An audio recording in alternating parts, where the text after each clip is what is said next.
Bismillahirrahmanirrahim. Assalamualaikum warahmatullahi wabarakatuh. Alhamdulillah alladzi bi ni'matihi tatimmus shalihat.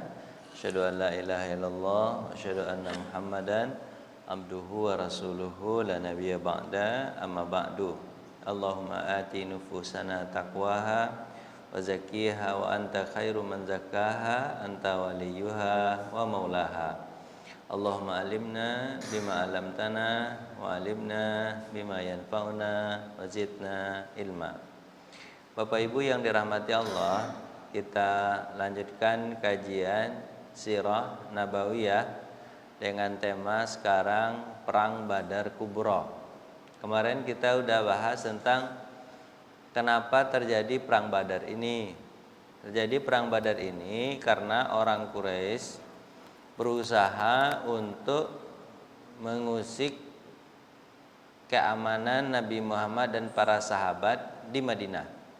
Pertama, mereka meneror rumah Nabi dengan melemparkan anak panah dan tombak setiap hari. Itu yang pertama. Yang kedua, mereka menulis surat kepada orang-orang pemuka-pemuka Madinah untuk berkolaborasi dengan orang Quraisy agar bisa membunuh Nabi Muhammad, terutama kepada Abdullah bin Ubay bin Salul. Ketika itu dia belum muslim, masih non muslim. Jadi dia yang menginisiasi untuk membunuh Nabi Muhammad di Madinah. Untung Nabi tahu, kemudian Nabi gagalkan. Kemudian yang ketiga, surat dikirim kepada Nabi secara terang-terangan. Mereka mengatakan bahwa kami pasti akan memerangimu dan membunuhmu, wahai Muhammad, itu orang Quraisy. Ya seperti itu karena mereka betul-betul serius untuk akan memerangi Nabi Muhammad SAW. Padahal Nabi Muhammad sudah jauh dari mereka, yaitu di Madinah. Berikutnya baru Nabi Muhammad diizinkan untuk melakukan perlawanan, namanya perang. Dari situlah strategi Nabi Muhammad diperintahkan Allah adalah menyempitkan kafilah dagang yang dibawa oleh orang-orang Quraisy. Jadi kalau ada orang-orang Quraisy dagang, maka Nabi Muhammad menyempitkannya dengan cara apa? Mencegat kafilah dagang yang muncul. Ada 8 utusan yang diutus oleh Nabi Muhammad SAW untuk mencegat kafilah dagang Quraisy, tapi semuanya tidak membuahkan hasil. Hanya terjadi tembak-tembakan pergi, tembak-tembakan panah pergi, kayak gitu-gitu doang, nggak membuahkan hasil. Kemudian kemarin kita udah jelaskan juga kalau Nabi Muhammad mencegat kafilah dagang yang dibawa oleh orang Quraisy itu, apakah Nabi Muhammad itu penyamun? Apakah Nabi Muhammad itu perompak? Jawabannya tidak. Nabi Muhammad itu bukan perompak. Nabi Muhammad itu mengambil barang dagangan yang didagangkan oleh orang Quraisy dari hasil uang kaum muslimin yang mereka tinggalkan di mana? Di Mekah. Itu yang diambil sama orang Quraisy. Ya kan? Kemudian mengambil balik uang atau rumah atau harta yang ditinggalkan itu boleh? Boleh kan Pak ya? Jawablah Pak, boleh gitu. Boleh kan Pak ya? Boleh kan? Itu bukan merampok kan? Itu adalah mengambil barang sendiri. Nah, itu awalnya. Sekarang pasukan ini dipimpin oleh Nabi Muhammad untuk mencegat kafilah dagang Quraisy. Ketika itu dipimpin oleh Abu Sufyan. Menurut kabarnya kalau berangkat mereka enggak kedetik sama Nabi, tapi ketika pulang Nabi dapat informasi bahwa mereka akan pulang. Maka Nabi bersiaga. Kebetulan ketika itu bulan Ramadan. Perang Badar itu terjadi tanggal 17 Ramadan. Berarti dari 15 hari itu Nabi Muhammad mengintai kafilah dagang udah datang mana dia, nyampe mana dia. Itu dalam keadaan puasa pertama itu Pak. Perintah untuk melakukan puasa bersama di bulan suci Ramadan. Tapi Nabi mengintai-intai. Ini latar belakang peperangan. Apa latar belakang peperangannya? Kafilah dagang, nah ini kan yang dihadang oleh Nabi Muhammad ternyata bisa apa Pak? Melepaskan diri.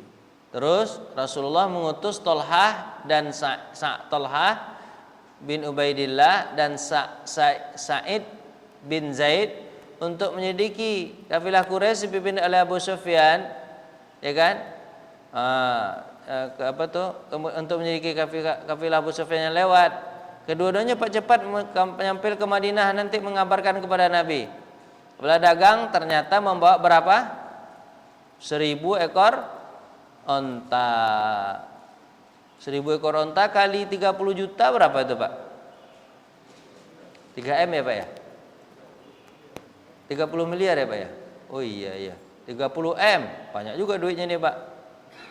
Harta benda milik mereka nilainya 5.000 dinar. 1 dinar itu 4 gram. 5.000 berarti 20.000 gram berarti 2 kilo Pak ya? 20 kilo. Berapa duitnya itu Pak? Kali 3 juta sekarang. Banyaklah pokoknya. Pak hitung aja lah di rumah. Pokoknya banyak duitnya. 20 kilo emasnya Pak. Bapak kalau punya 20 kilo emas Bapak mau ngapain deh ya? 500 gram aja sekarang sudah 1M setengah. 500 gram 1M lebih Pak ya? 1M. Wah, Bapak ada 500 gram duit Bapak Pak? Adalah. Saya nggak ada. 5.000 dinar. Terus kesempatan emas ini, berarti duitnya banyak. Kesempatan ini Rasulullah SAW pergunakan. Kemudian Rasulullah mengadakan persiapan. Ternyata yang terbawa sama Nabi 313 sahabat, 82 muhajirin, 61 aus, 170 Khazraj. Jumlah mereka 313. Mereka tidak mengadakan pertemuan khusus. Maksudnya Nabi Muhammad, karena kafilah dagang itu kabar beritanya hanya dikawal oleh 50 orang. Jadi kalau 50 orang perlu perlengkapan persenjataan yang lengkap nggak Pak? Nggak perlu. Kita kan 313. Sementara musuh hanya berapa? 50, ya kan? Tapi tak perlu berarti. Terus akhirnya Nabi hanya membawa sahabat yang tanpa perlengkapan khusus. Kuda hanya 2, yaitu milik Zubair bin Awam dan Mikdad bin Aswad. Kuda 2 cuma, onta 70. Berarti yang lain jalan kaki.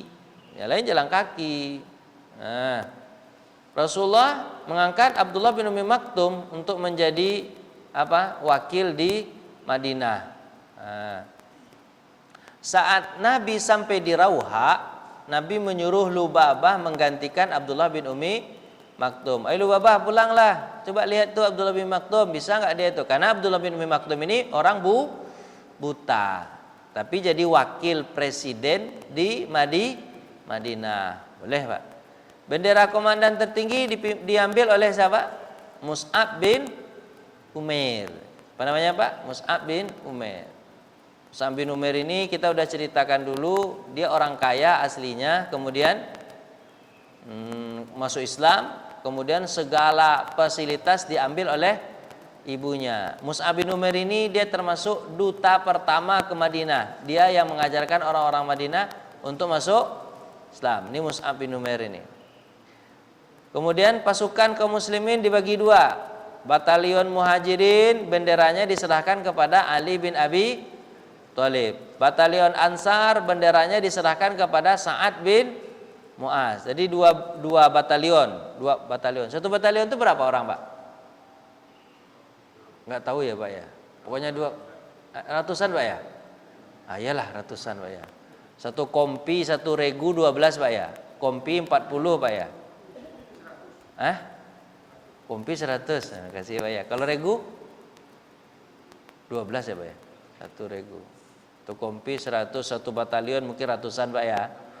600-an Pak ya. Oh gitu Pak ya. Tapi kok bahasanya batalion ini Pak? Suatu batalion dipimpin oleh ratusan ini Pak ya. Kalau dibagi 2 aja 150 ini Pak. Berarti 1 kompi aja lah Pak enggak? 2 kompi. 1 kompi dipimpin oleh Ali, 1 kompi lagi dipimpin oleh Bapak? Oleh Sa'ad bin Mu'az. Komandan tertinggi dipimpin langsung oleh Nabi sallallahu alaihi wasallam. Gitu. Ini model perangnya nanti Pak. Jadi model perang Nabi di sini di Badar, kemudian mereka menyerang, habis itu nanti mereka lari kocar kacir. Nanti perangnya nih Pak. Tapi kita belum masuk perang itu. Pasukan Islam bergerak. Rasulullah berangkat dari jantung Madinah mengarah ke Mekah. Karena Badar itu 150 kilo dari kota Madinah. Itu Badar Pak. Dari Madinah jalan ke arah Mekah. Jalan ke Mekah. Kan ini ceritanya ingin menghadang kafilah dagang. Lalu mengambil jalan kanan menuju Badar. Melewati Rahaqan dan tiba di Safra. Di sana beliau mengirim Basbas bin Amr. Ada ceritanya gini Pak. Jadi agar pergi ke Badar mencari berita tentang kafilah dagang Quraisy. Jadi Nabi ini Bapak, mencari mata-mata Nabi namanya Basbas dengan Adi bin Abi Zarba. Coba lihat gimana kafilah dagang, coba cek. Abu Sufyan juga ternyata mencari informasi. Jadi sama-sama mencari informasi, Pak. Akhirnya Nabi mendapatkan berita bahwa kafilah dagang sudah sampai di sana. Karena itu Abu Sufyan menyewa Damdam bin Amr. Jadi, Pak, jadi ceritanya nih apa nih, Pak? Intai mengintai. Nabi mengintai dengan ininya, dengan apanya, Pak? Dengan mata-matanya. Abu Sufyan juga mengintai dengan mata-matanya. Akhirnya mata-mata Nabi mengetahui, ini posisinya di sini sekarang. Kemudian ternyata mata-mata Abu Sufyan juga mengetahui posisi Nabi Muhammad SAW, ya kan? Abu Sufyan itu cerdas. Cerdasnya Abu Sufyan itu gitu, Pak. Abu Sufyan itu kalau dia menemukan kotoran onta, maka kotoran onta itu diubek-ubek sama dia, Pak. Untuk apa, Pak? Kotoran onta diubek-ubek. Karena ketika dia menemukan ada biji korma dalam kotoran onta, dia bisa memastikan bahwa onta ini adalah dari Madinah. Kenapa? Dulu korma, Bapak tahu korma Nabi, kuna ajwa yang kecil-kecil tuh, yang hitam kecil-kecil tuh, Pak. Dulu itu di Madinah itu nggak berlaku, Pak. Karena korma itu agak keras. Kemudian apa, Pak? Yang bagus korma itu yang gede namanya mijol. Nama Pak? Mijol. Atau mungkin sukari, itu enak Pak ya. Tapi kalau korma Nabi yang korma ajwa itu kan kecil-kecil Pak ya. Kecil-kecil. Itu dulu saking banyaknya korma itu tumbuh. Kemudian korma itu tidak diperjualbelikan, hanya dikasih kepada onta sebagai makanan. Mewah onta dulu Pak. Tapi pas ketika Nabi sampai ke Madinah, Nabi mempopulerkan korma ajwa ini, ya kan? Yang dulunya orang Madinah ngasih ke onta, sekarang jadi makanan orang. Akhirnya apa? Ekonomi Madinah jadi bagus karena Nabi yang makan, para sahabat ikut makan karena berkah. Makanya Bapak kalau jadi pemimpin, sesuatu yang kira-kira tidak ekonomis, kemudian Bapak buat ekonomis, itu hebat. Nabi Muhammad menjadikan itu ekonomis. Itu menjadi sekarang korma ajwa itu malah jadinya mahal, 300.000, 400.000 sekilo. Ya Pak ya? 100 real sekilo. Bapak pernah pergi ke Mekah enggak? Gaya lagi. Itu kan 100.000 sekilo, 100 real sekilo, 400.000. Mahal jadinya Pak ya? Gara-gara berkah karena Nabi Muhammad korma itu akhirnya. Jadi tapi pada masa Nabi masih ada juga orang ngasih karena kelebihan korma itu dikasih ke apa, Pak? Onta. Jadi onta itu menelan langsung dengan bijinya. Pas ketika BAB ontanya kan 70 tadi onta Nabi kan. Pasti BAB kan di jalan, BAB enggak, Pak? BAB kan? Abu Sufyan itu cerdiknya adalah dia cari-cari itu, diubek-ubek tuh. Kalau ketemu biji onta berarti biji korma berarti ini adalah ontanya Madinah. Kalau sudah tahu dia unta Madinah, dia cari jalan yang lain. Itu hebatnya Abu Sufyan. Jadi Abu Sufyan ini Pak bukan bodoh, dia intelijen juga ternyata. Tahu dia trik-trik itu. Akhirnya dia menemukan biji onta biji onta lagi, biji korma makanya Bapak serius lah Pak. Saya jadi mana pikiran saya jadinya. Akhirnya Pak, dia mendapatkan berita bahwa ini Nabi Muhammad sudah sampai di sini. Karena dia takut akan ketemu dengan Nabi, dia mengutus Damdam bin Amr al-Ghifari untuk pergi cepat kemana Pak? Ke Mekah, memberi berita bahwa agar dapat bantuan dari Mekah. Karena duit yang dibawa ini banyak nih ceritanya nih, ya kan? Bukan hanya uang, tapi menyelamatkan nyawa 50 orang ini yang mengawal kafilah dagang itu. Akhirnya Damdam ini segera Pak, segera dia Pak, cepat. Tentu dia pakai apa Pak? Kalau Damdam itu Pak, tentu pakai apa dia Pak Damdam ini Pak? Pakai kuda yang cepat mungkin. Kuda cepat, bub. Itu kalau dulu Pak, kalau surat kilat khusus itu Pak, kuda itu diganti-ganti 50 kilo, tinggalin kuda itu, ganti kuda baru. Setiap 50 kilo ganti, kayak gitu Pak. Orang kilat khusus begitu dulu, main kuda Pak, bubu. Sampailah ceritanya Damdam ini di mana Pak? Di Mekah. Baru mau masuk pintu gerbang Mekah, kemudian dia sembelih ontanya. Dia apain Pak? Onta pula, kuda. Disembelih kudanya, padahal kuda mahal itu Pak. Kuda apa tuh Pak? Kuda kilat khusus. Ferrari lah itu. Ferrari itu. Disembelihnya Pak, disembelih. Darahnya dia mandikan ke badannya. Darah apa Pak? Darah kuda. Kemudian dia jalan dari gerbang kota Mekah sempoyongan. Kayak orang habis melakukan peperangan yang sangat luar biasa. Orang melihat darah, Bapak kira melihat darah begitu, kira Bapak ini gimana? Apa perasaan Bapak? Langsung ini kan berubah kan? Damdam ini nabaul azim, berita besar, berita besar. Orang-orang yang di dekat dia bertanya, berita apa? Berita apa? Berita apa? Pokoknya berita besar, berita besar. Dia nggak ngomong sampai orang berkumpul ramai sekali di Ka'bah. Baru dia sampaikan. Apa kata dia? Abu Sufyan kafilahnya diserang, harta kalian diambil oleh Muhammad. Di antara kami banyak yang sudah meninggal dunia. Padahal sudah terjadi perang atau belum? Nah ini orangnya lebay betul, lebay. Jadi melihat keadaan seperti itu, marah nggak orang Mekah Pak? Marah luar biasa. Yang paling marah adalah Abu Jahal. Kenapa Abu Jahal? Karena dialah yang paling banyak mencuri harta kaum muslimin, dan hartanya itu diperdagangkan di mana? Bersama orang-orang kafilah itu. Jadi Pak, bahasanya itu Pak, Abu Jahal itu Pak, dia lebih sayang kepada hartanya daripada anak bininya. Hilang hartanya dicarinya, tapi kalau bininya hilang enggak dicarinya. Itu pula Abu Jahal itu ininya Pak. Abu Jahal itu lebih sayang pada hartanya daripada bininya. Kalau Bapak? Takut Bapak jawab kan? Kalau Bapak kan, kita kan sayang sama bini Pak ya. Kalau bini kita sakit, enggak apa-apa, habis harta kan? Enggak apa-apa kan Pak ya? Kalau Abu Jahal itu enggak mau dia, daripada habis hartanya biarlah bini mati, cari baru lagi. Lebih untung kata dia. Abu Jahal itu gitu orang. Makanya yang paling bersemangat itu siapa Pak? Abu Jahal. Gara-gara berita siapa Pak? Damdam al-Ghifari ini. Padahal orang belum perang. Dia bilang apa? Sudah terjadi perang, banyak yang terbunuh, harta diambil semua, gitu.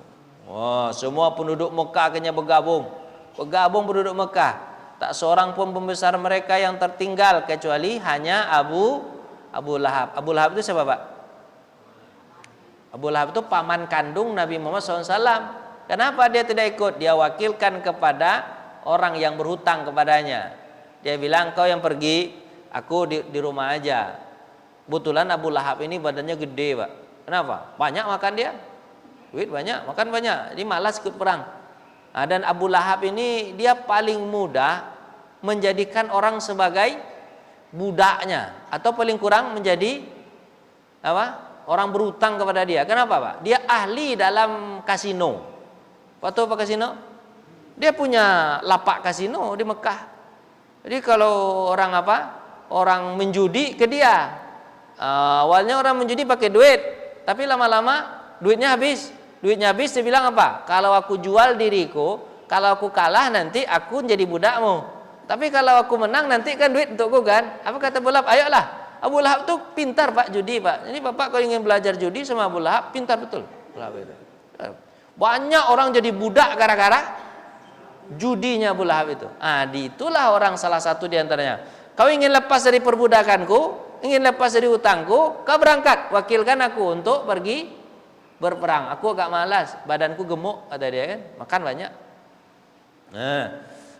Semuanya perkampungan Quraisy itu ikut andil, kecuali Bani Adi. Jadi juga tidak ikut. Kenapa? Karena Bani Adi ini merasa bahwa pertama berita dam-dam ini nggak benar nih, ya kan? Masa udah perang aja, sementara kita dengar kafilah dagang Abu Sufyan mungkin sampai sekarang sampai di sana itu otak apa ini memikir ya Bani Adi ini.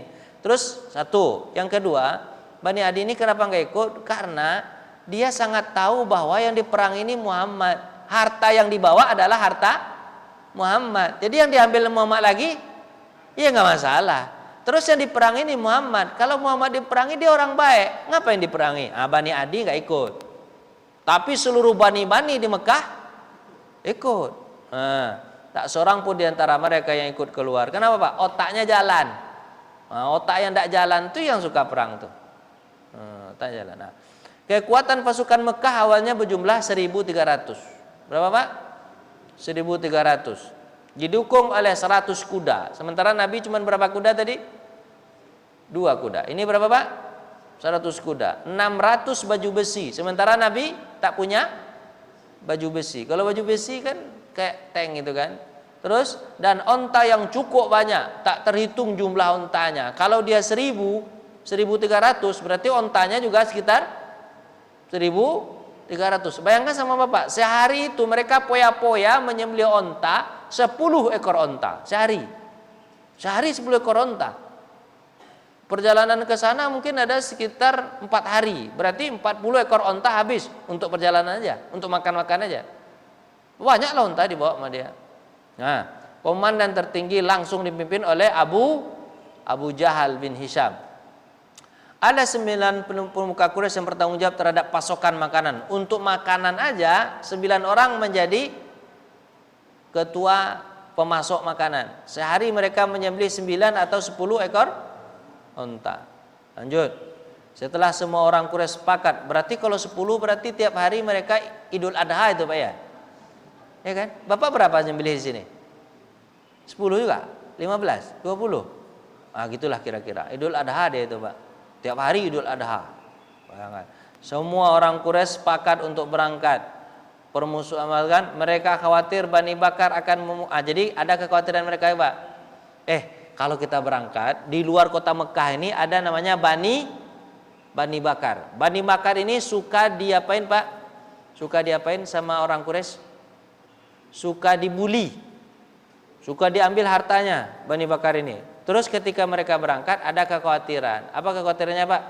Kalau kita berangkat semua pemuka-pemuka ini, terus nanti Bani Bakar menyerang kota Mekah, tidak ada pertahanan.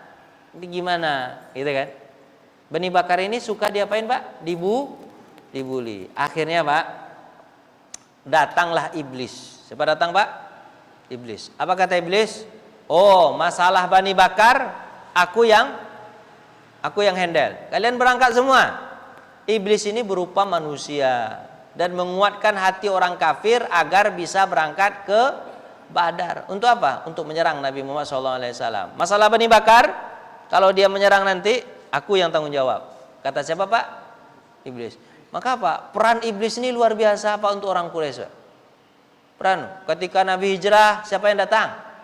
Iblis langsung. Iblis itu kan ketuanya jin. Itu enggak, Pak? Ketuanya syaitan. Itu enggak, Pak? Itu iblis, Pak. Dia sendiri turun tangan, Pak. Presiden syaitan. Itu iblis namanya. Dia turun tangan langsung tuh, Pak. Pas ketika perang Badar, turun juga langsung, turun tangan juga langsung. Berarti ini penting nggak perangnya nih, Pak? Penting ini perangnya. Bagi iblis penting sekali. Kalau habis Muhammad 313 selesai agama Islam. Ya Pak ya? Oh, itu perang penting. Jadi walaupun jumlah mereka hanya 300, menurut Bapak 313, lawan berapa nanti? 1000. Karena yang 300 lagi balik nanti Pak. Balik ketika mereka dapat berita bahwa kafilah dagang tidak diserang. Terus apa? Muhammad pun sudah Bapak, kafilah dagang sudah lepas dari kejaran Muhammad. Sementara yang kita bela ada kafilah dagang udah lepas. Ngapain kita serang Muhammad? 300 orang nanti dari Quraisy balik pulang. Tapi yang 1000 tetap maju. Wah, gitu nanti Pak. Berarti mereka ini tujuannya mengamankan uang atau ingin bunuh Nabi Muhammad? Bunuh Nabi Muhammad. Kalau uang kan udah lepas deh. Kalau bunuh Nabi Muhammad itu yang tujuan mereka aslinya itu, bunuh Nabi Muhammad. Dengan rasa angkuh untuk ria, turun surah Al-Quran Pak. Surah apa Pak? Surah Al-Anfal. Dengan angkuh dan rialah mereka datang, kata Allah Subhanahu Wa Taala, untuk melakukan perang Badar. Mereka maju terus, gitu kan? Dengan membawa kemarahan, kira-kira marah orang-orang Quraisy itu untuk menentang Allah Subhanahu Wa Taala. Mereka bergerak terus ke arah Badar. Ternyata kafilah dagang Abu Sufyan bisa lolos. Kenapa Pak? Karena dia ngambil jalur yang berbeda dengan jalur biasa. Lolos dia. Tapi mereka masih tetap waspada. Majdi bin Amr melihat 2 orang penunggang onta berhenti mengisi kantong air. Abu Sufyan meliti kotoran tadi saya katakan. Kotoran tadi ada kotoran. Ini berarti adalah orang Madinah. Jadi setiap dia ketemu dengan kotoran onta, dicek sama dia, diubek-ubek. Setelah menerima surat Abu Sufyan, akhirnya Abu Sufyan menulis surat kepada Abu Jahal. Kan Abu Jahal mau berangkat tuh, udah di perjalanan. Kemudian dikirim surat, kirim surat bahwa kami lepas dari kafilah dagang kejaran Muhammad Sallallahu Alaihi Wasallam. Tapi dengan sikap angkuh, apa kata Abu Jahal? Demi Allah, kita tidak akan kembali kecuali setelah perang Badar. Kita akan berada di sana selama 3 hari sambil menyembelih hewan. Kita pesta, kita minum minuman tua, kita bernyanyi-nyanyi dengan biduan-biduan, agar bangsa Arab tahu bahwa kita adalah suku yang sangat kuat. Rencananya begitu. Jadi Abu Jahal ini yang paling semangat Pak. Abu Jahal yang paling semangat. Jadi Pak, ada cerita kemarin saya ceritakan. Sebenarnya di antara pemuka Quraisy, Umayyah bin Khalaf namanya. Siapa namanya Pak? Umayyah bin Khalaf. Dia nggak mau ikut sebenarnya. Kenapa nggak mau ikut? Gara-gara kemarin saya sudah ceritakan, Sa'ad bin Mu'az, pemimpin kota Madinah yang sudah Islam, ya kan, datang ke Madinah untuk umroh tahun lalu. Tahun lalu ini ceritanya Pak. Untuk apa? Umroh. Tapi ketahuan sama Abu Jahal. Dan diketahui bahwa Sa'ad bin Mu'az ini sudah masuk Islam. Dipukul sama Abu Jahal Sa'ad bin Mu'az. Padahal dia pemuka Madinah ini Pak. Dipukul. Sa'ad bin Mu'az ini berteman dengan Umayyah bin Khalaf. Umayyah ini adalah tuannya Bilal. Tuannya Bapak? Bilal. Ya kan? Terus akhirnya Pak, Umayyah bin Khalaf ini, terus dia kan Abu Jahal memukul siapa tadi? Sa'ad bin Mu'az. Dipukul Sa'ad bin Mu'az. Kemudian Sa'ad bin Mu'az minta bantuan kepada temannya. Siapa namanya Pak? Umayyah bin Khalaf. Umayyah, tolonglah aku dipukul sama siapa? Abu Jahal. Tapi kata Umayyah, aku temanku, Abu Jahal temanku juga. Kau juga temanku juga. Siapa yang aku tolong nih? Kata Abu Jahal, tolong aku saja. Kalau kau berteman dengan dia orang Madinah. Sementara aku adalah orang Mekah. Akhirnya Umayyah bin Khalaf membantu Abu Jahal. Dipukulnya juga. Siapa yang dipukulnya Pak? Dipeduain apa Pak? Dikeroyok lah Pak. Dikeroyok lah siapa nih Pak? Mu'az bin Mu'az ini. Pasti kada keroyok. Habis itu Sa'ad bin Mu'az udah capek mereka mengkeroyok, dan memang mengatakan ini. Apa kata Sa'ad bin Mu'az? Lihatlah nanti. Suatu saat nanti kami akan membunuh kalian dalam sesuatu peperangan. Dan kami pasti akan memenangkannya. Karena Rasulullah pernah bersabda seperti itu. Dan ingat, wahai Umayyah bin Khalaf, kami pasti akan membunuhmu. Kata siapa Pak? Sa'ad bin Mu'adz. Mendengar seperti itu takutlah Umayyah bin Khalaf bahwa kalau memang Nabi yang bersabda seperti itu, pasti kejadiannya akan terjadi. Awalnya Umayyah nggak mau ikut.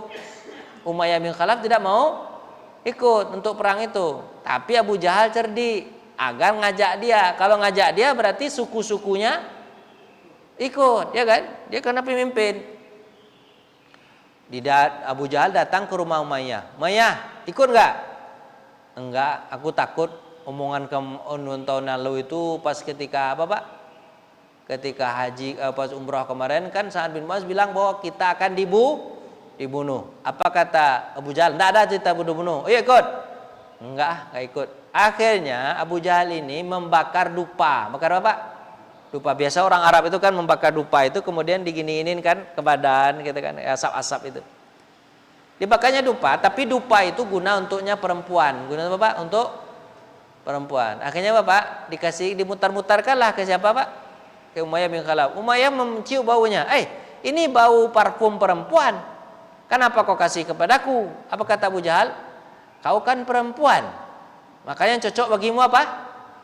Dupa perempuan. Apa perempuan, aku laki-laki? Itu buktinya. Kau tidak ikut perang. Kan perempuan kalau nggak ikut perang. Sakitlah hati Umayyah ini. Aku laki-laki kata dia. Aku ikut. Ikut akhirnya apa? Ikut pula sukunya. Tapi kata istrinya, bang, panggillah abang istrinya itu Pak. Panggil abang aja lah. Bang, abang jangan ikut. Kan abang udah dibilang sama Nabi Muhammad bahwa abang akan terbunuh. Jangan ikut. Apa kata Umayyah? Aku ikut hanya untuk menghilangkan rasa maluku kepada Abu Jahal. Nanti di tengah jalan nanti aku balik pulang lagi. Aku cari alasan aku balik pulang nanti. Baiklah kata di sini kan. Berangkat. Pas ketika dia berangkat, setiap kali pemberhentian Abu Jahal selalu menempel kepada Umayyah. Umayyah apa kabar? Udah makan? Minum gimana? Hingga Umayyah tidak punya kesempatan untuk balik. Ini hebatnya Abu Jahal Pak. Jadi Abu Jahal itu jahat bukan karena dia sendiri Pak. Orang lain dia ajak jahat. Orang lain dia ajak. Akhirnya Bapak Umayyah nggak bisa berangkat. Nanti Umayyah itu terbunuh. Di mana Pak? Di perang Badar ini. Yang bunuh siapa? Bilal bin Rabah. Itu ceritanya. Jadi Abu Jahal ini luar biasa Pak. Jahatnya luar biasa aja. Lanjut. Bapak capek yang dengar saya ya? Bapak mau nanya nggak? Ibu mau nanya nggak Ibu? Tanyalah Pak. Nggak mau nanya? Lanjut dulu. Serius nih? Lanjut aja. Baik. Akhnas bin Sarih sudah menyarankan Abu Jahal agar kembali. Jadi kan berita sudah sampai Pak ya? Berita sudah sampai bahwa kafilah dagang Abu Sufyan selamat. Akhnas menyarankan ayo kita balik. Ngapain nih? Udah pulang. Kan apa? Muhammad tak jadi mengambil apa? Harta kita. Udah balik. Itu dam-dam aja, asal ngomong aja. Ya udahlah balik. Kata siapa? Akhnas. Tapi Abu Jahal bilang, "Tidak, aku tidak akan balik." Akhnas bilang, "Kalau kau tak balik, aku yang balik." Akhnas akhirnya membawa berapa orang, Pak? 300 orang untuk pulang dari sukunya. Berarti sisa berapa, Pak? 1000. Dari 1300 sisa berapa? 1000. Bani Hashim juga ingin kembali. Hashim ini kan keluarga Nabi, Pak. Kan Bani Hashim ingin kembali. Namun Abu Jahal memaksa mereka untuk berkata, jangan gara-gara peperangan ini nanti pas sampai di Mekah kita pecah ya." Gitu kata Abu Jahal, Pak. Nanti kalau kalian pulang, awas ya, kalau kalian pulang di Mekah nanti kita akan berperang sesama kita nanti. Pulanglah, cobalah pulang. Kata siapa, Pak? Ya, dia ancamnya Bani Hashim. Makanya nanti dari hadis nanti Nabi bilang apa, Pak? Kepada para sahabat yang 313 itu, kalian kalau ketemu dengan Bani Hashim jangan dibunuh ya. Ketemu dengan Bani Abdul Muthalib jangan dibunuh ya. Keturunan Nabi itu. Ketemu dengan Abbas dan keturunannya jangan dibunuh ya. Kenapa, Pak? Jangan diperangi. Kenapa? Karena mereka terpaksa untuk ikut perang. Bukan keinginan hati mereka. Mereka dipaksa untuk ikut perang, kata Nabi Muhammad SAW. Tapi nanti ada seorang sahabat bernama Huzaifah. Kata Huzaifah apa? Ya Rasulullah, masa kita dibolehkan untuk membunuh keluarga kita? Maksudnya kan yang lain enggak dibolehin kan untuk diperangi, dibunuh. Masa kita boleh membunuh keluarga kita, paman kita, kakak kita, saudara kita, sementara saudaramu tak boleh dibunuh? Enggak. Kata siapa Pak? Huzaifah. Enggak seperti itu. Pokoknya kalau aku ketemu dengan siapa aja, aku bunuh. Kata siapa Pak? Huzaifah. Terus Nabi hanya bilang apa Pak? Apakah pantas paman Nabi dibunuh? Hanya Nabi itu. Baru Huzaifah sadar. Astagfirullah, aku kasar betul ngomong sama Nabi, membantah Nabi Muhammad SAW. Kan dibantah Nabi Muhammad tuh. Nabi Muhammad bilang apa? Jangan dibunuh. Mereka itu hanya terpaksa untuk ikut perang. Tapi kata Huzaifah, aku bunuh aja. Kenapa mereka ikut? Ya kan? Kalau nggak mau ikut berarti harus mundur. Berarti kalau mereka ada di kelompok itu berarti apa Pak? Pasukan itu berarti. Kalau ketemu aku bunuh aja. Nabi hanya bilang apa Pak? Apakah pantas paman Nabi dibunuh? Tapi Huzaifah baru sadar, astagfirullah, aku kasar betul ngomong sama Nabi. Dia menyesal dia Pak. Kemudian ingin taubat kepada Allah Subhanahu Wa Taala atas kekasaran kelancangan dia bicara. Tapi kata Huzaifah, tidak ada yang bisa menembus dosaku kepada Nabi kecuali aku mati syahid. Nanti salah seorang yang mati syahid di perang Badar siapa Pak? Huzaifah itulah. Lanjut. Akhirnya pasukan masuk ke Mekah dengan kekuatan yang menunjukkan perjalanan. Jadi orang Mekah lanjut, yang lain Akhnas ini pulang 300 orang, yang lain tetap lanjut. Mata-mata pasukan Madinah sudah dapat berita bahwa kafilah dagang Abu Sufyan lolos dari kejaran. Tapi berita buruk datang. Apa itu Pak? Orang Mekah datang 1000 orang untuk menyerang. Disitulah Nabi, waduh, kita hanya berencana menghadang 50, tapi di depan mata ternyata yang datang 1000. Aduh, di situ Pak, itu susah betul Nabi berpikir. 1000 lawan berapa Pak? 313. Persenjataan juga kurang. Melihat perkembangan yang cukup rawan itu, Rasulullah SAW menyelenggarakan majelis tinggi. Majelis tinggi, musyawarah Nabi dengan sahabat. Tentu minta pendapat, ya kan? Minta pendapat dengan sahabat. Rasulullah mengisyaratkan posisi mereka. Kalau orang Madinah sekarang udah di situ, orang Mekah sudah di situ. Rasulullah membuka kesempatan setiap pasukan untuk mengungkapkan pendapat. Terus mungkin Nabi ingin tahu apakah ciut nyali para sahabat atau tetap kokoh. Jadi ceritanya gini Pak. Kalau Nabi Muhammad balik ke kota Madinah, bisa jadi yang 1000 ini menyerang Madinah. Makanya Nabi menghadang mereka di Badar supaya apa? Ada pertahanan dulu nih sebelum Madinah diserang. Jadi kalau habis pun yang 313 ini aja meninggal dunia, Madinah masih bisa diamankan karena kan ada anak-anak yang muslim, ada perempuan muslim. Walaupun walaupun pemimpin-pemimpinnya sudah dibawa, tapi kan masih ada yang bisa diselamatkan dari kota Madinah. Makanya Nabi bermusyawarah dengan sahabat, gimana nih? Kita balik, kalau balik mereka pasti nyerang Madinah. Karena semangat mereka ingin membunuh Rasulullah. Tapi kalau kita hadang di sini, Madinah kemungkinan bisa aman atau bertahan untuk sementara, gitu kan? Akhirnya sahabat memilih kita bertahan di mana? Di Badar aja. Terus mereka inilah yang disyaratkan Allah. Akhirnya mereka bertahan. Akhirnya nanti Allah turunkan surah apa Pak?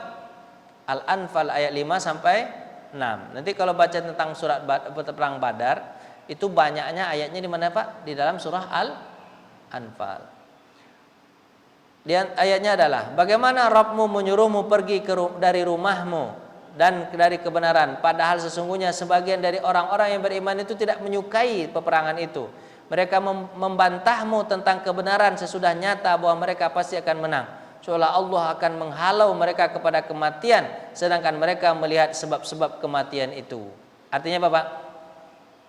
Mereka, para sahabat itu mengira bahwa mereka akan mati, dilibas oleh berapa Pak? 1000 orang. Sebenarnya para sahabat enggak mau perang itu Pak.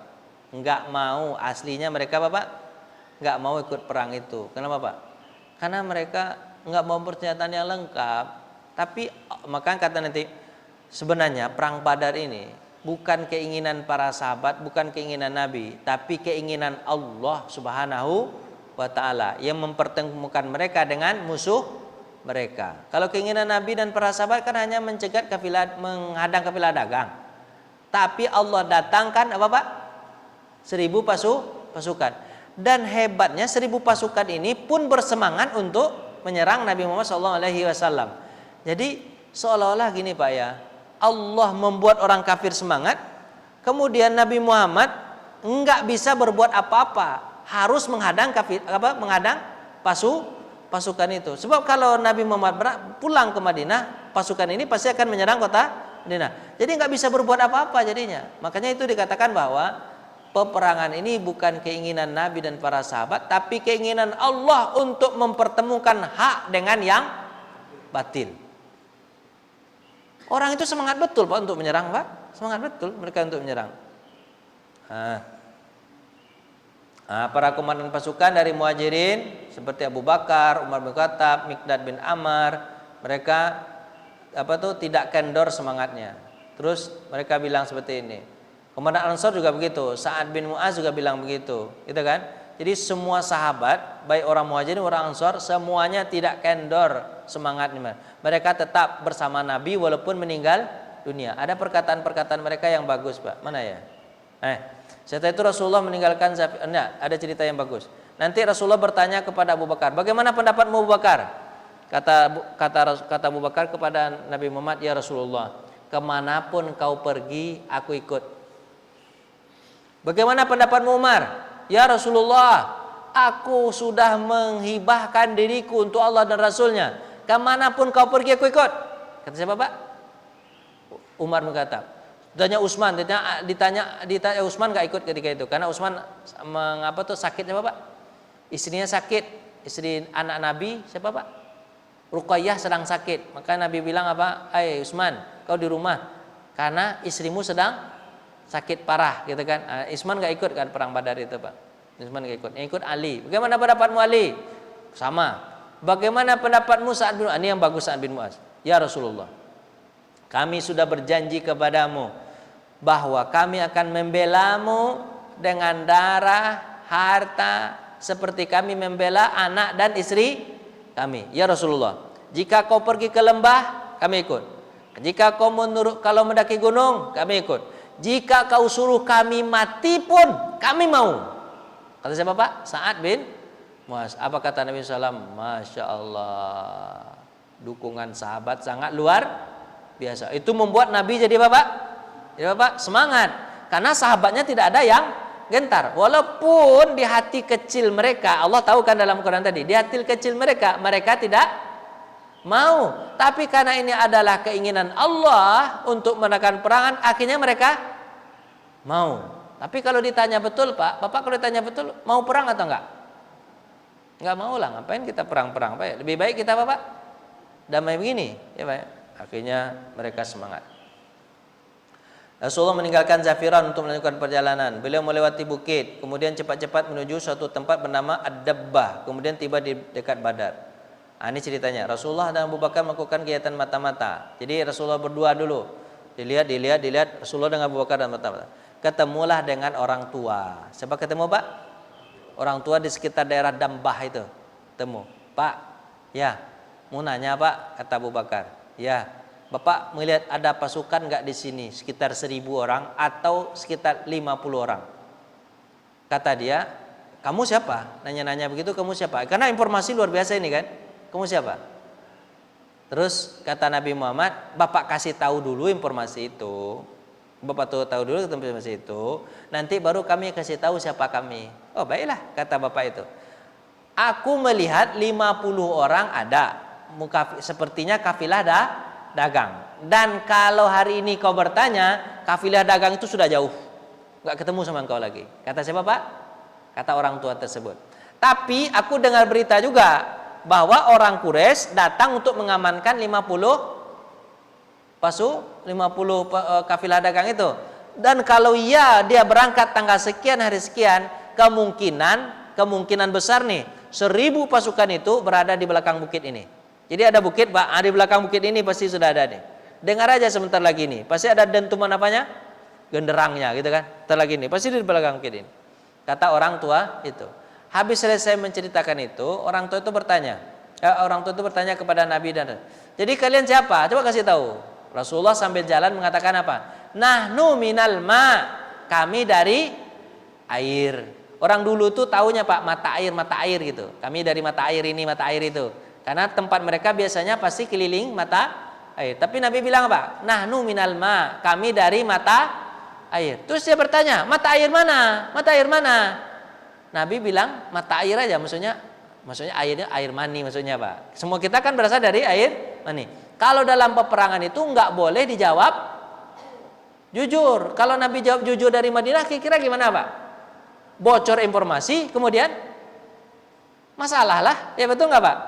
Bermasalah lah. Jadi nggak boleh membocorkan informasi. Jadi Nabi bohong juga enggak. Kami dari mata air, udah gitu itu. Mata air mana? Udah nggak kasih tahu mata air mana, ya kan? Akhirnya itu orang tua itu bingung aja. Walaupun bapak nggak ngasih tahu informasi itu kepada musuh langsung, bapak ngasih tahu kepada siapa? Tidak musuhnya orang tua kan? Tapi kemungkinan bisa tersebar nggak Pak? Nah makanya jangan kasih tahu. Makanya Pak, kalau ada di antara kita yang mulutnya ember, itu nggak bisa diikutkan perang itu. Kenapa Pak? Kenapa Pak? Semuanya informasi jadi apa Pak? Jadi kebongkar semua. Jadi bagusnya orang ikut perang itu orang yang pendiam. Nah, itu bagus tuh. Tapi kalau dia suka ngomong, udahlah kebongkar informasi. Kayak saya ini nggak bisa ikut perang nih Pak. Orangnya ember dari tadi ngomong udah 1 jam nih ngomong aja terus. Bapak aja diam. Bapak ini cocok untuk ikut perang. Bapaknya. Jadi ya cocok. Bapak diam aja kan tadi kan.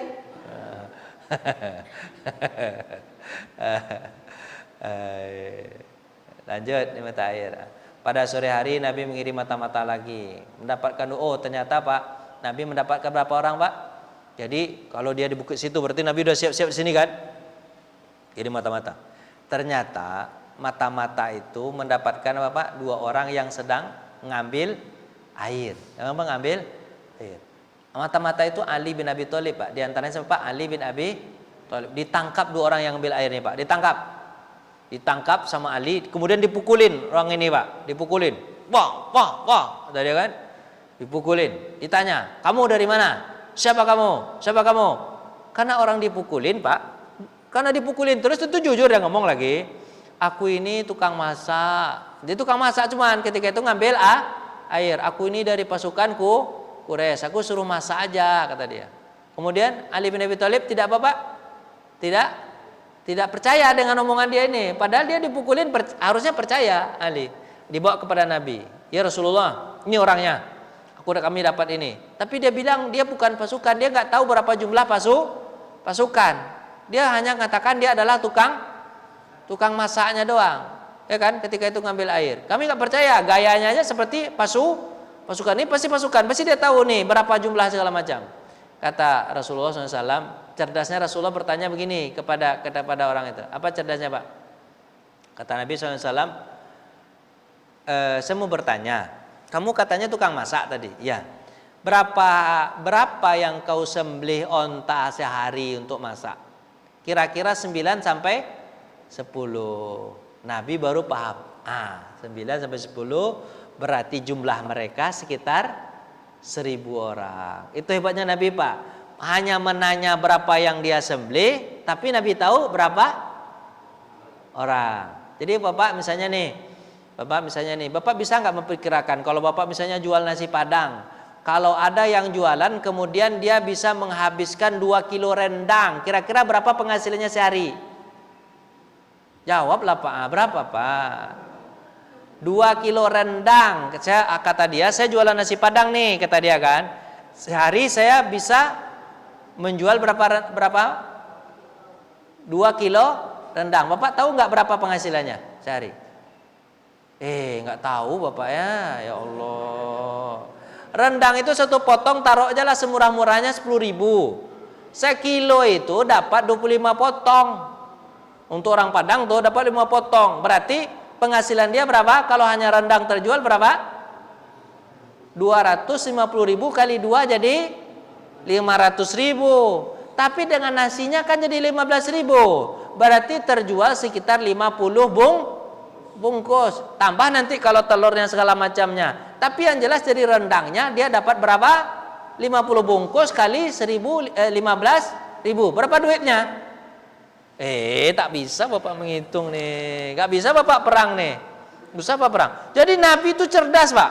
Oh, sekian nih kata Nabi. Gitu Pak. Jadi Bapak pernah masak rendang gak nih? Nggak pernah pula. Allahu Akbar. Jadi rendang itu 1 kilo Pak, 25 potong dapatnya. Bisa 25, bisa 27, bisa 24, gitu itulah perkiranya begitulah. Masaklah rendang sekali.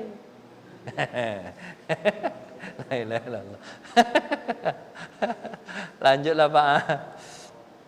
Oh, Nabi tahu akhirnya. Berapa Pak? Sekitar berapa? 900 sampai 1000 orang. Masya Allah. Tahu Nabi Muhammad. Siapa pemuka Quraisy itu? Utbah bin Syaibah, kedua anak Rabi'ah, Abul Bukhturi, Hakim bin Hizam, Naufal bin Khuwailid, Haris bin Ammar, Tuhaimah bin Adi, Nadar bin Harith, Zam'ah bin Aswad, Abu Jahal, Umayyah bin Khalaf. Orang semua yang disebutkan ini meninggal semua nanti di perang Badar. Mereka ini adalah penjahat-penjahat, jahat betul kepada Nabi dan para sahabat, penyiksa Nabi dan para sahabat. Inilah orang-orangnya. Ini pemuka-pemukanya Pak. Sebutkan nama. Ada yang hafal sama Pak nama ini? Satu aja hafal paling. Abu Jahal. Yang lain kabur Pak. Siapa dia itu? Ini jelasin nanti. Pak, udah bunyi Pak. Tanyalah Pak. Kalau nggak nanya kita makan aja lagi. Ada rendang itu? Belum ada rendang. Besok lah insya Allah minggu depan ada rendang insya Allah. Yuk, Pak tanyalah Pak. Enggak. Ya Pak, ya Pak. Oke Pak, pakai mic. Iya, Masya Allah.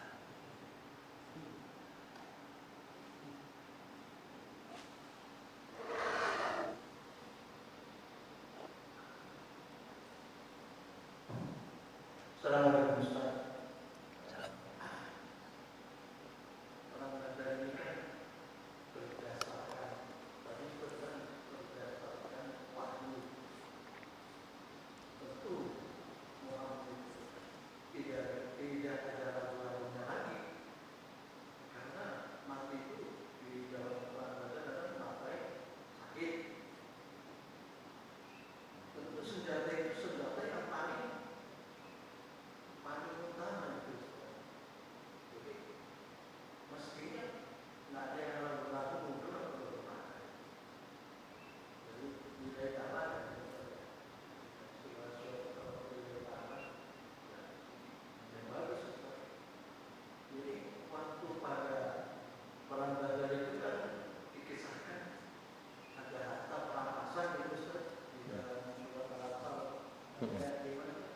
Ya, satu. Ya. Ya, alhamdulillah.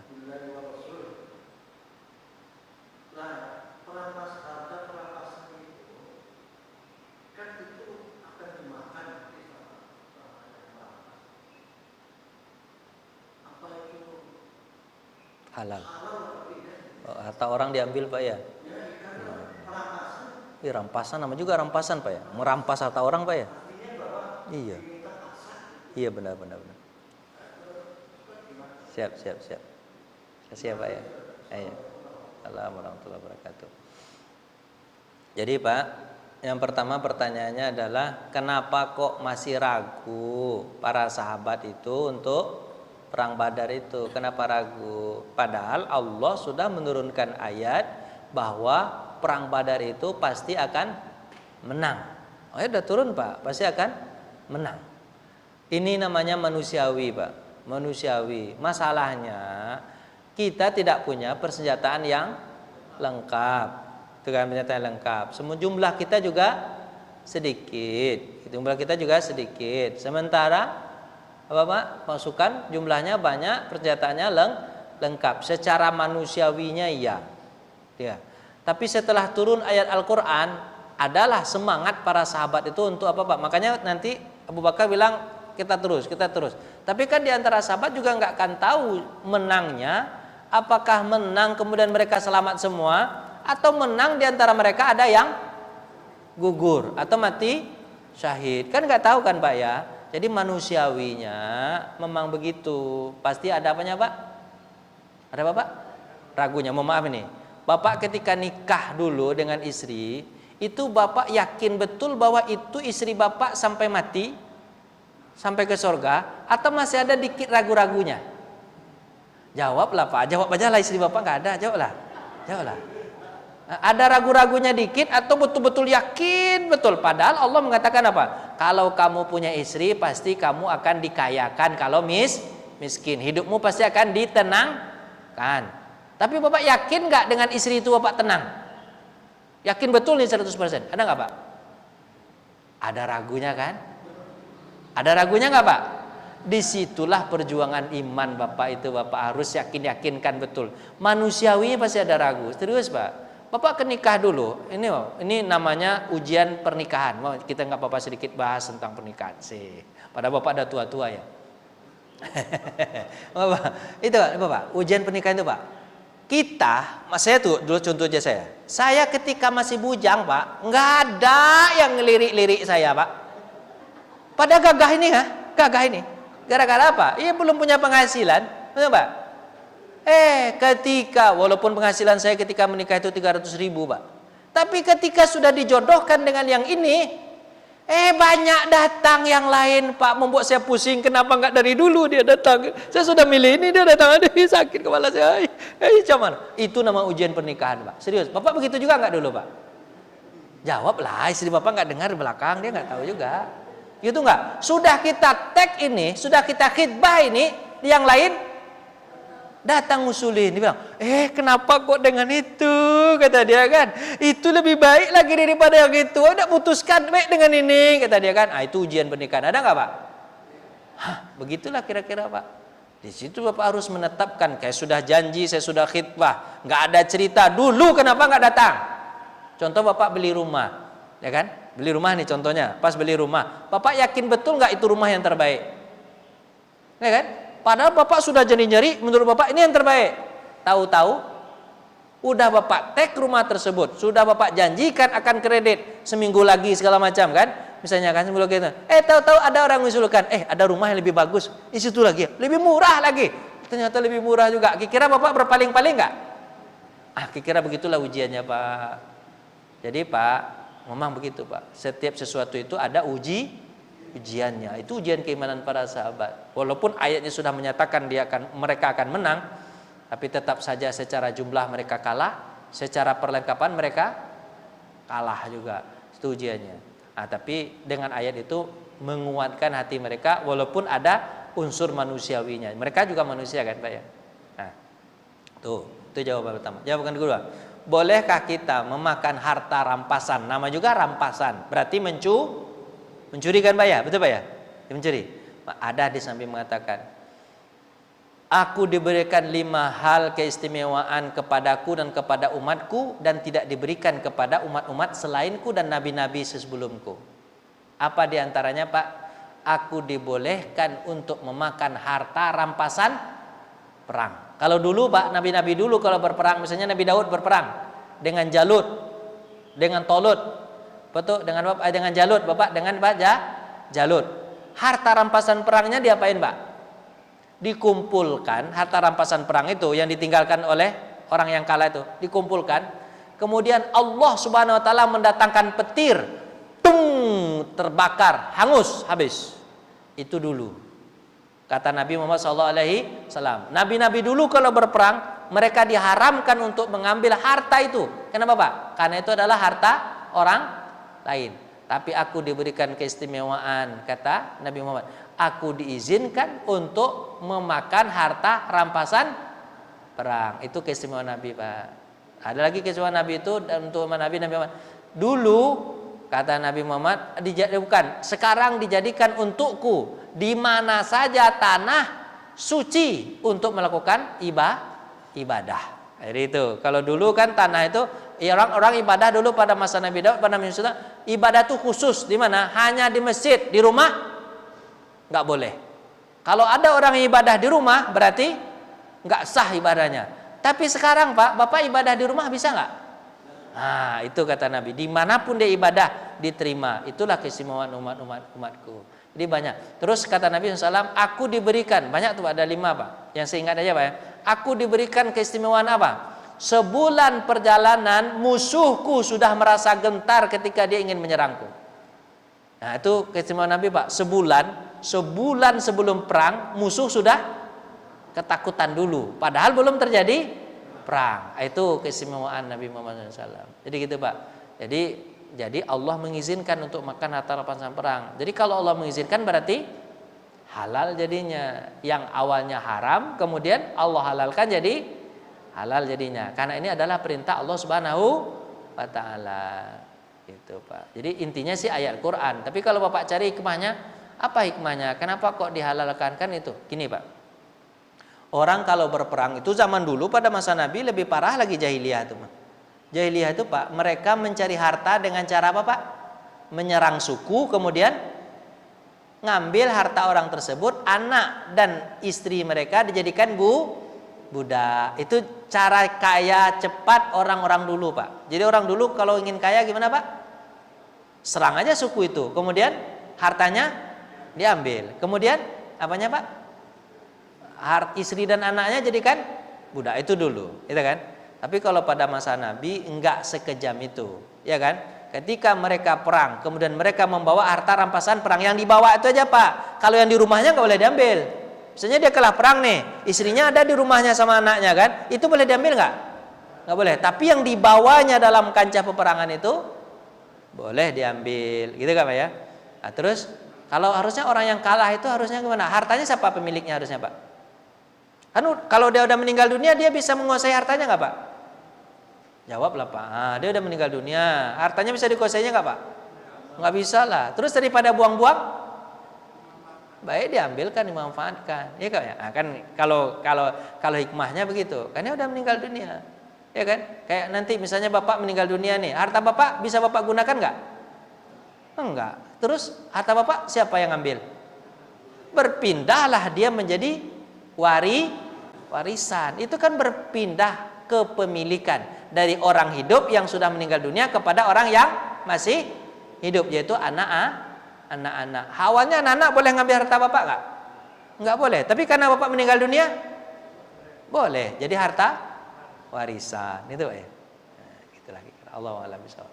Panjang jawaban saya Pak ya. Tapi Bapak paham nggak dengan jawaban itu Pak? Saya tahu takutnya panjang nggak paham lah. Itulah Pak. Cukup ya. Alhamdulillah. Ini baru kita masuk dari prolog perang Badar. Belum semangat betul Bapak dengar. Tapi nanti pertemuan depan baru Bapak semangat. Begitu perangnya. Oh hebat. Nanti betul-betul masuk kita dalam apa nih Pak? Perang Badar asli. Jadi Badar ini 3 kali pertemuan paling kurang Pak. Pertama Bapak prolog. Kemudian itu apa? Perang luar biasa, perang kolosalnya. Kemudian baru setelah perang, apa yang terjadi setelah perang. Ini dari Badar ini 3 kali pertemuan. Insya Allah. Mohon maaf, mudah-mudahan Bapak sehat selalu, Ibu-ibu sehat selalu, dimudahkan segala urusannya, dibanyakkan rezekinya, diberkahi hidupnya, dilancarkan ibadahnya, diterima segala amal ibadahnya. Amin ya rabbal alamin. Anaknya soleh dan soleha, segala urusannya selesai, bahagia dunia akhirat, mati nanti masuk surga. Amin ya rabbal alamin. Mohon maaf. Assalamualaikum warahmatullahi wabarakatuh.